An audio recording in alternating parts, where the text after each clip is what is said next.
النهارده جاي اتكلم عن اذكى ناس في الكوكب، الناس اللي فعلا قدروا يكشفوا نظريات مؤامره كونيه علينا كمصريين وعرب. هو مفيش نظريه مؤامره، خلاص احنا جوه المؤامره. اصلا احنا جوه المؤامره، العالم كله جوه المؤامره. الحمد لله احنا دلوقتي احسن ناس من اغنى الناس في الكوكب واكتر ناس متعلمين، فهم كله بفضلهم. الناس اللي بتتابع كل حلقات الدحيح ووصلوا لمستوى ذكاء دكتور موافي، الناس اللي بتكشف نظريات المؤامره زي المليار الذهبي والماسونيه وعلاماتها اللي بتظهر قدامنا في كل مكان، والحكومه الامريكيه والمناطق السريه زي بتاع 51. يعني انا مش عارف احطهم تحت بند ايه، بس هم يعني احنا ممكن نحطهم تحت، بس نحطهم تحت.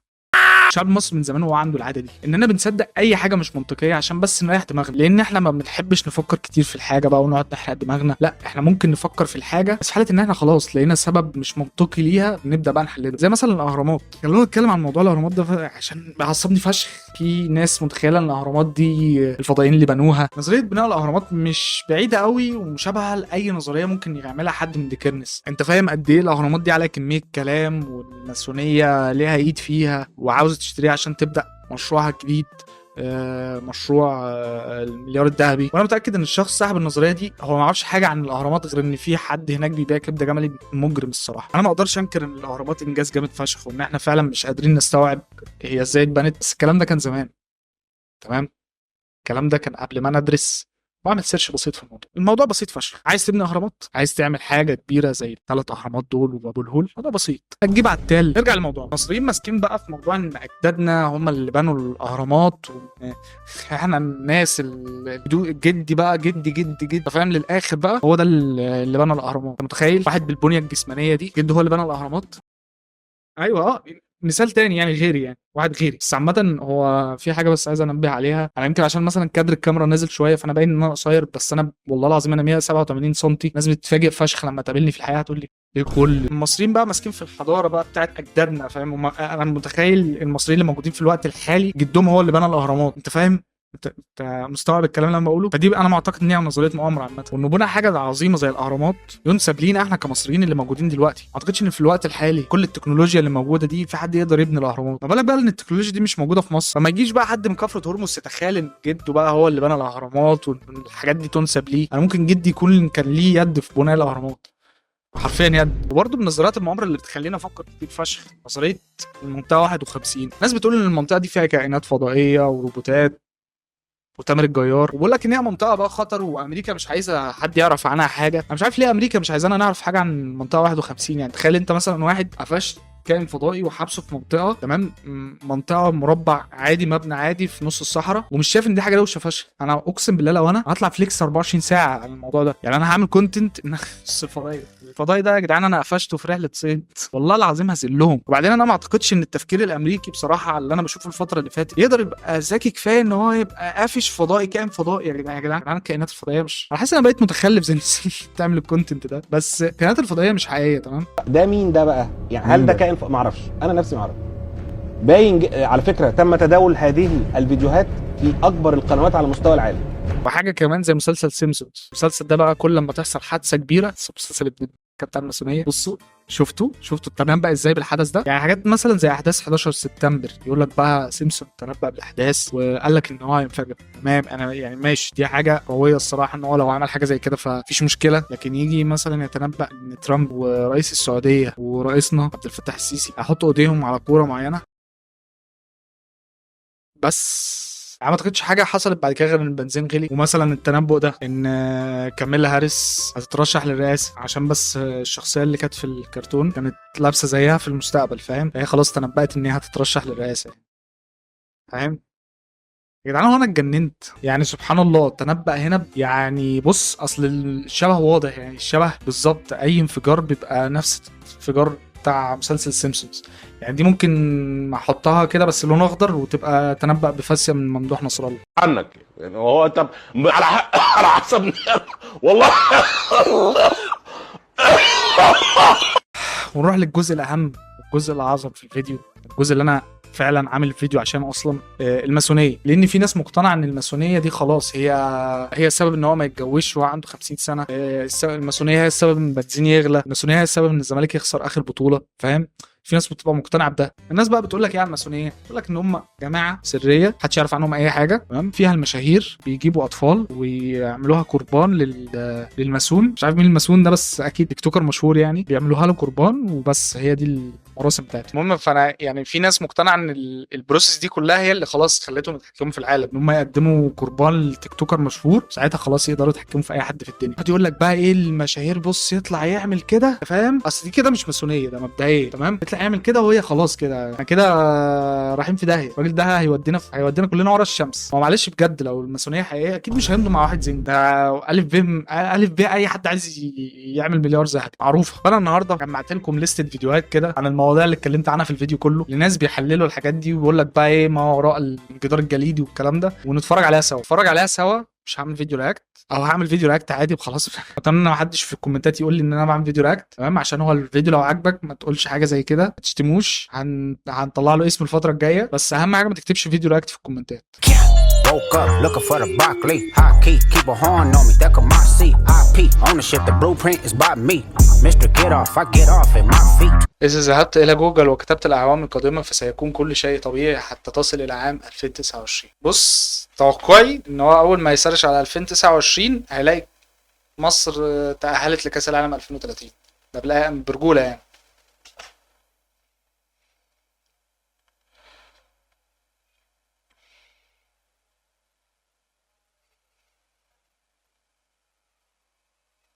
مش هنلحق كأس العالم 2030؟ استنى ما نجرب كده.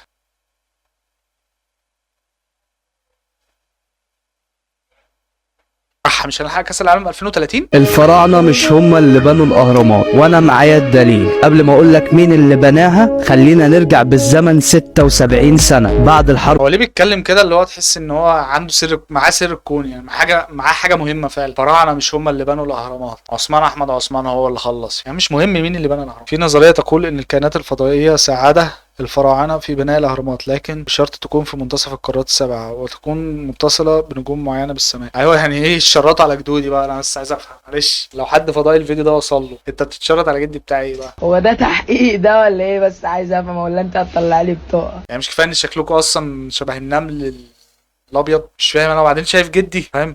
راجل سندال مظبوط، علبتين سجاير سوبر وكوبايتين شاي. انه فعلا المصريين القدامى مش هن اللي بنوا الاهرامات، وانه في مخلوقات سواء جن او غيره ساعدتهم في هذا البناء، لانه مستحيل.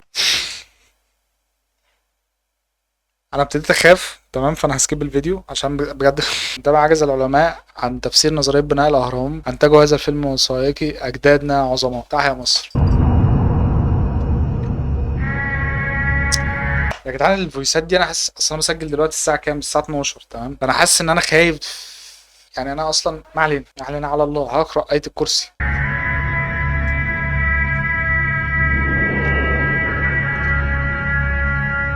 بص اقسم بالله على التالين يا جدعان والله يعني. بص انت عايز تقنعني ان ده جسم واحد ما بيشربش سجاير سوبر كوبايه شاي؟ انت عايز تقنعني ان ده مش جسم عتال كده؟ على التالين يا جدعان. هو ازاي كانوا بيصوروا الاهرامات وهم بيتفرجوا عليه؟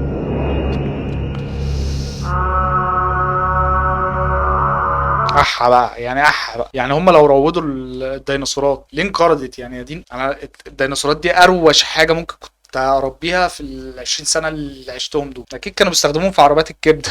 انا حاسس ان قله تصوير الفيديوهات بوظ حس الفكاهيه، بس يعني واحده في فيديوهات كتير فشخ الاسبوعين الجايين. ضحكوا عليك وفهموك ان الفراعنه هم اللي بنوا الاهرامات. حبيبي انت بتضحك ليه بقى؟ الفراعنه كانوا زينا زيهم، صح؟ ولقوا الاهرامات موجوده، بس للاسف محدش هيقول لك ان في بيضه نعامه مرسوم على. محدش هيقول لي على بيضه نعامه عشان هي حاجه مش مهمه. هي الأطباق الطائرة ظهرت قبل كده في الحضارة المصرية؟ لا. خش بقى في حاجة غير حوار الأهرامات ده. نخش في حقيقة المنطقة 51. الراجل ده يا جدعان دكتور محمود صلاح. الراجل ده اكثر من منطقه بيحدث فيها امور غريبه على مستوى العالم، لكن هي اشهرهم لما نيجي نتكلم على المنطقه 51. فبرضه انا عايز اؤكد هنا من خلالك حاجه حصريه مهمه في هذا الموضوع، ان برضه بص هنا في واحد بيقول له هو دكتور محمود في زومبي؟ انا مرد عليه مشروع حقيقي. يعني ايه بقى؟ عشان الزومبي دي حاجه قديمه فشخ اصلا، ده مش مشروع يعني. انت ما نزلتش قبل كده عزبه النخل؟ المنطقه 51 هي ستاره.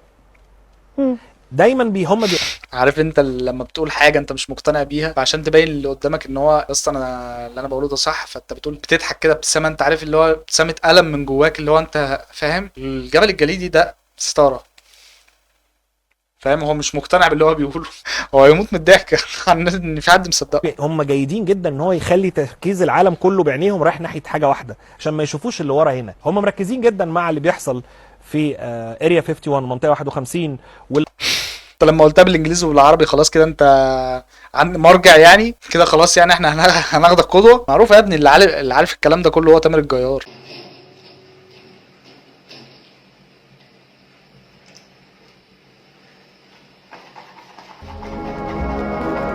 اللي حصل قبل كده من تحطم طبق طاير سنه 48، وبعد كده طلعوا اعلنوا عن حادثه روزويل اللي حصلت، ولكن هناك اكثر من منطقه هي.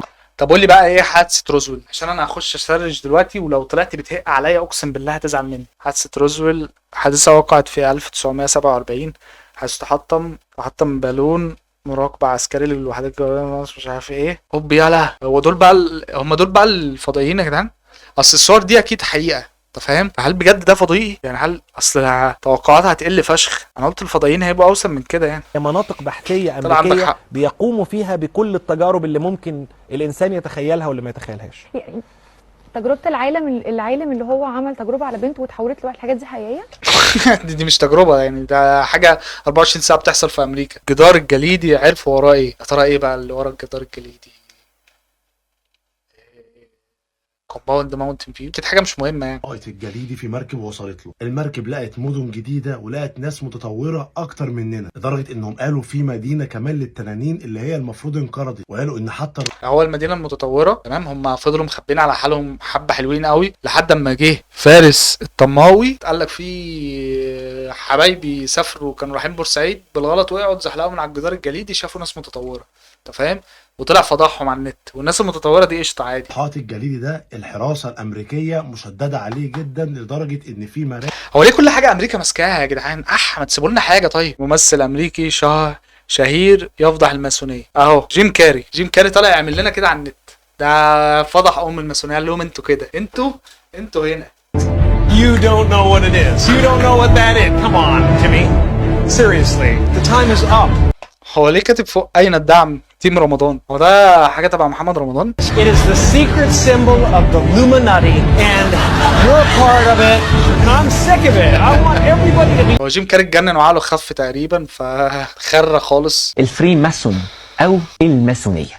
هو ايه الفرق بين الفري ماسون والماسونيه يعني؟ هو حط فري بس يعني، ده كان كوبون خاص ما حد استخدمه يعني ولا؟ انا اسف والله، انا بص، انا عارف ان حس الفكاهيه بقى عامل زي مروان سري، بس قشطه يعني فتره وهتعدي. اتحول حالهم 360 درجه، نص ثروات العالم كله، انشاء دوله تسمى امريكا. دين امي يا جدعان، هو ليه الماسونيه هو؟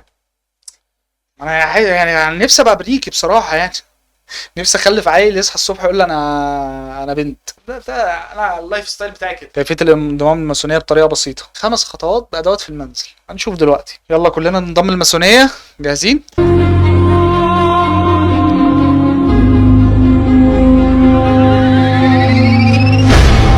أن تكون حر الإرادة ومؤمن بخالق أعظم. يعني الحمد لله لا إله إلا الله، أنا حر الإرادة قشطة. أول حاجة أهو، أن تتحدث مع شخص ماسوني هو من سيساعدك على الدخول معهم، ولأنه يتواصل معهم يمكنني أن أضمن لك هذا الشخص، لكن لا يمكن ضمان نسبة. لا يا عم، وتضمن لي ليه يا عم؟ ألو يا كاتو. النجاح في الاختبار بعد التحدث مع هذا الشخص سيطرح عليك بعض الأسئلة لكي يرى إذا كنت مخولا للدخول، مش عارف ايه مخولا. واخيرا دخول المحافل الماسونيه، ادخل بثقه لا تنظر في عين احد، ارفع راسك. مشاهير العرب صدمونا بانضمامهم للماسونيه. الجزء 2، هو في جزء قبل كده؟ هو التاني بقى يعني الناس صدقته فعمل جزء تاني، فاهم؟ محمد رمضان وصل في وقت قياسي، اكتسب شهره وفلوس. انا كنت متاكد ان محمد رمضان ماسوني بقى يعني. بص، دي نظريه المؤامره الوحيده اللي في الحلقه اللي بجد تمام. انا مقتنع ان محمد رمضان ده وراه كارثه، انت فاهم؟ وراه شركه الحديد والصلب مستريح. غنى مع مطربين عالميين، منهم مطرب فرنسي اصلا معترف ان هو منضم لجماعه الماسونيه. هو ده المطرب الفرنسي اللي منضم لجماعه الماسونيه؟ يعني بجد يا جدعان المطرب ده منضم للماسونيه؟ ده منضم للماسونيه بجد؟ وانا لا يعني مش عايز. ما انت لو ده ذوقكم مش مهتم. محمد رمضان هو الاكثر متابعه تقريبا في الوطن العربي يعني. اكيد ماسوني، اكيد ماسوني. واحد عنده 32 مليون فولور، فاكيد ماسوني، اكيد ده بياكل اطفال على الصبح. الموضوع بدأ من 3 سنين في الكويت لما محمد رمضان بيروح يعمل اعلان لشركة زين، ده ما اللي يعمل اعلان لشركه زين الصراحه ما امنوش على بنتي حتى. في الاعلان ده هو كان بيرقص مع بنت صغيره، ولكننا بنشوف فجاه وهو بيعمل بايده الحركه بتاعت علامه العين، والحركه دي لو انت ما تعرفش يا دين امي هو عمل كده؟ ده بجد دين امي يا جدعان. هو فاهم محمد رمضان عمل كده وانا ما خدتش بالي ان هو ماسوني كل الفتره دي؟ طب ليه ما عملش كده؟ ولا يمكن عشان هو محمد رمضان فاقل برضه في جماعه الماسونيه؟ بصوا ده اخر فيديو هتفرج عليه الصراحه. LGBT وانا بقول لك كلام موثوق منه 100%. في بعض المراحل بيتواصل مع الناس بشكل غير طبيعي لوحده من غير ما الناس تفتحه. يا عم بتطمن عليا، ايه المشكله كده؟ انا ما اعرفش حد، بس انا سمعت الموضوع ده. عندي الملف وعندي الفيديو، ولكن صاحبه رفض انه يعرضه. كان بيقول له ايه؟ رفض. بيعمل ايه؟ فجأة ابتدى يتكلم معاه وقال له حاجة أغرب مما تتخيل. قال له فينس جونيور كان يستحق البالون دور. قال له أنا مش ذكاء اصطناعي. قال له أنا خضعت لتجربة معينة ومن خلالها تم نقل وعيي، وهو أحد الشخصيات هو شاب من روسيا وكان زهقان من الحياة. أنت متأكد إن هو شاب من روسيا؟ عشان في يوتيوبر موجود دلوقتي هو مبطل بقاله فترة، بس هو يعني أنا متأكد إن هو ده الذكاء الاصطناعي اللي موجود حاليا بكل تصرفاته اللي كان بيعملها على الإنترنت. هو ده الذكاء الاصطناعي، هو ده AI. وكان بيفكر في الانتحار مقابل مادي خده، نجحوا فيه وكأنهم خدوا كوبي من وعيه وذكرياته والمعلومات اللي عنده في حياته. يعني هو واحد بذكاء ChatGPT وما عرفش يزني، هو ليه هيفكر في الانتحار يعني؟ واحد عبقري فاهم، فاكيد اخر حاجه هيفكر فيها ان هو ينتحر. طب واحد زيي يعني يعمل ايه؟ بصوا اخر حاجه بقى عشان دي الجزئيه الوحيده اللي انا فاهم فيها في الفيديو الباقي انا هنام دلوقتي انت فاهم، ومش هبقى عارف اترجم الكلام ده، بس دي الحاجه الوحيده اللي انا اقدر اترجمها لك واقول لك ChatGPT ده شغال ازاي. زي ما انتوا عارفين ان انا راجل مجرم في الكمبيوتر. حوار AI ده اصلا ان هو كان شغال قبل كده من فتره تمام على عدد معين من البشر، كل الناس بتدخل كل يوم تتكلم معاه وتعمل شات معاه، فيسالوا على حاجات هو يقول لهم لا ما اعرفش اعرفنا، فيردوا عليه، فيجمع داتا، بيقعد يجمع داتا من اسئله الناس ويشوف البشر بيسالوا ازاي وبيفكروا ازاي تمام. ومع كده كمان بيدوا له اكسس على داتا، كميه داتا كبيره تمام اللي موجوده على الانترنت كلها زي جوجل عادي خالص، بس الفرق ان هو بدل ما يطلعها لك في صوره لينك لا هو هيكتبها لك وخلاص، هيكتب لك الملخص فاهم ازاي، بس هو يقدر يجاوب على اسئله. انا حاسس ان انا متخلف ان انا برد على انت جننتني يا عم محمد صلاح يا عم. بس الحقيقه في كل الحاجات اللي اتقالت في الحلقه دي انها مش حقيقيه، وما تصدقش اي حاجه عمرو اديب ما اعلنش عنها. لما يطلع بيان رسمي من عمرو اديب بوجود كائنات حيه غير البشر والحيوانات وبتوع الجيم قشطه، ساعتها صدق ان في حاجات مرعبه وبتاع في جنايه هتحصل قدام، وساعتها هنقدر نعمل الفيديو ده للممبرز اونلي وبس كده. الفيديوهات اللي انا عاملها للاعضاء فقط هي مش فيديوهات مميزه، هي بالعكس هي فيديوهات هي مش عاجباني ان انا اعرضها على القناه، فعملتها ممبرز اونلي عشان يبقى في فيديوهات ممبرز اونلي. فلو عاوز تشترك في القناه قشطه، عايز تشترك في تبقى عضو في القناه اتشرف. انا مش بعمل حاجه زي يعني مش بعمل حاجه والله زي فاهم قصدي، فما انا مش مهتم، ويا ريت تشترك في القناه لو ما اشتركتش وبس كده. اشوفكم الفيديو الجاي الاسبوع الجاي باذن الله، في شلال فيديوهات نازله الفتره الجايه عشان انا خلاص ابتديت افوق، واحلى مسا عليكم.